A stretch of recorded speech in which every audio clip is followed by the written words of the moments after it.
હંમેશા શાંત રહેતું વ્યક્તિ જ્યારે અચાનક જ બોલવા લાગે ને ત્યારે સમજવું કે કેટલાય સમયથી એના મનની અંદર એક ચક્રાવાત આકાર લઈ રહ્યું હતું, જે હવે વાવાઝોડું બનીને ગુસ્સા સ્વરૂપે બહાર આવી રહ્યું છે.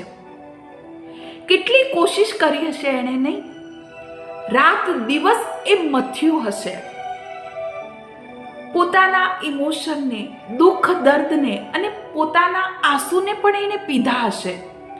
સતત એને કોશિશ કરી હશે પોતાના ગુસ્સાને છુપાવવાની, એ ચક્રાવાતને શાંત રાખવાની. છતાં પણ જ્યારે કોઈ એને સમજ્યું નહીં હોય ને, ત્યારે જ આ ગુસ્સો, આ વાવાઝોડું બહાર આવ્યું હશે. સાચું કહ્યું ને?